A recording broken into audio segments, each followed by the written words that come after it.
right, hi everybody, good morning. Are you blocking yourself? Are you holding yourself back? You could do this in so many ways. I am a master of holding myself back. So it's a good topic for me because I know some stuff about it from personal experience, for sure.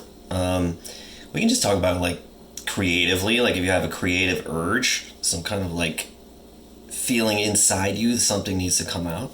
Whatever, in my case, mainly music. It used to be, it still is. And I don't do it. I can even speak in the present. I do not do it, even though I find the urge is there. I feel it. It's like a smoldering need, creative need, and I don't do it. And I've done it in the past. 20 years ago, I recorded like some albums. Why am I not doing it? And in between there was loads of times where I needed to do it, wanted to do it, or felt the urge, and didn't do it.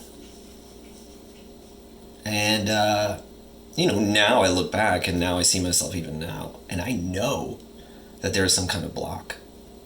That means I am doing it to myself. Not, I'm a victim of my circumstance, Those are the excuses that I make to justify not doing it. But we can get into that. Blocking myself can take so many forms. You can do it in various stages of the creative process. Let's see, I block myself before I even made anything, constantly. That's what I'm doing right now. I don't even start. I don't even give myself the idea that the chance to have ideas about what I might want to do or what I'm feeling needs to come out. There's just zero activity, even though the urge is there. That's one way you can block yourself. You can have a bunch of ideas and not do any of them. You can have a million ideas. You're like, wouldn't it be amazing? I could make this song. I could make this amazing video. Oh, people would just love it, and never take a single concrete step to make any of that happen.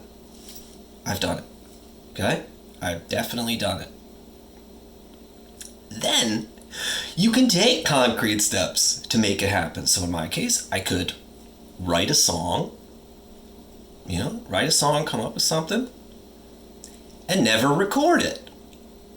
So it actually exists. It's been birthed. But it's not on tape. It's not concrete. It's not recorded. There's no video. There's no audio anyone can hear anywhere. Only if I perform it does it exist for someone else. Block again. Block again. Then I can record it. I can lay it down. I can, have a version of it and never finish it. I can record it. Here it is. It's in some form. I did it. I could just hit the end button, export, throw it out, but I don't. Okay? I keep mixing it. This needs another vocal on top. This needs another drum track. How long can you do this? Obviously, indefinitely. You could do it for 10 years. If you're Axl Rose, didn't you work on that one album for like 10 years? I've done something similar. And then you can completely finish it. It can be completely friggin' done. Block. You don't give it to anybody. It's like that text you write, but you don't hit send. It's like you made this thing. It's here. And you don't give it to anybody. Now that might be where you want to end. Maybe you did just make it for yourself. Maybe you're there jamming to it, or maybe it just needed to come out. That's fine. That's great. But for most of us, we want to share stuff. We want people to react to it. We want to give it. The point is to express yourself to others, not just to yourself. That can be beautiful. That is beautiful. But for most of us, the desire is also to share it, right? to have a conversation. And then comes the final thing where you're not blocking yourself. You give it out. You release it. So, oh my goodness. You can block yourself in a million ways. I mean, in a million just stages. And then come the reasons for blocking yourself. I mean, I just speak for myself. I think the main reason also for most people is some kind of fear, obviously, right? And the fear is mainly about what other people are going to think. It's going to be the judgment and criticism of others. It can also just be beforehand the judgment and criticism of yourself. You can say as soon as you make something, this sucks. And you can get rid of it. Or you can continue to work on it and continue to think it sucks or it's not good enough. Or you can like it one day and then the next you don't like it anymore. You know, even if you finish the thing, you can block yourself, not put it out because then you don't like it anymore. So you could shift. But it's always to do with judgment, probably. Criticism, either you're doing it or you're freaking afraid, but they go hand in hand, of other people doing it. If you're doing it to yourself, you're afraid that other people are going to do it. Or if you're afraid that other people are going to do it, you're doing it to yourself. It's a way of seeing stuff. And it's in my blood to be a perfectionist, to, keep doing stuff. But it's also, my reaction to that most of the time is to not put in my full effort. My reaction to my perfectionism is, I'm not going to try. So even the albums that I made back in the day, they were like, oh, look, lo-fi, he's not trying hard, stuff.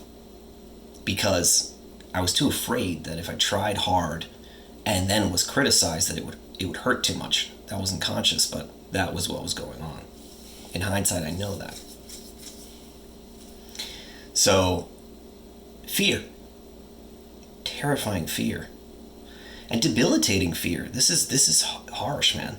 Because blocking your own expression is like the harshest thing that you can do yourself. One of the harshest things. You're blocking your flow, your life. This is brutal. This is when someone else does it to you. That is violence. That is horrible. You got to be able to breathe. Let it out. You take so much stuff in constantly. And if you feel a fire to let it out, can't believe I just said that. If you feel a fire to let it out, that's got to come out. And if you're blocking it, that's harsh to do that to yourself. So what comes up? Excuses out the wazoo. Excuses. Okay, I'm master of this. For so long, I was like, oh man, like my conditions just aren't right. I need a studio, obviously. If I'm gonna make music, I need a studio. I need this equipment. You know, and like, it's too loud in my apartment. These neighbors, too loud. I can't do this. And then like later, I don't have time to do this. When am I supposed to do this? You know, I can't do this now.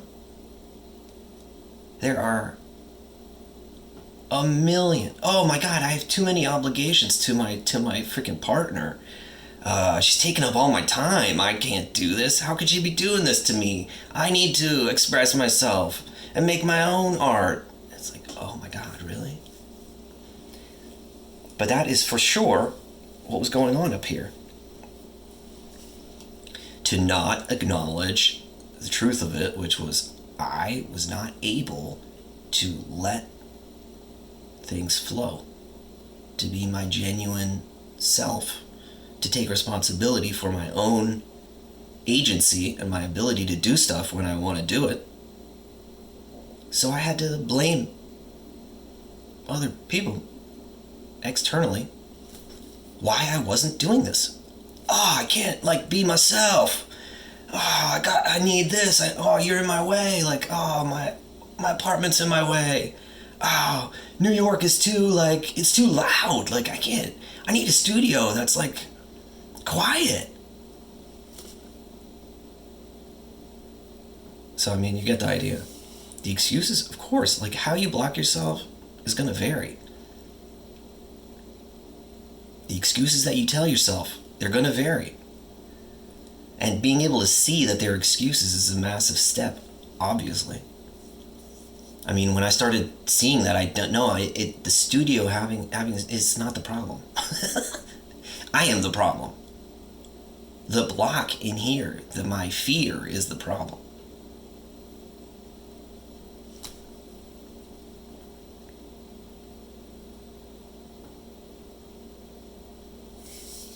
All right, well, that was a powerful rant.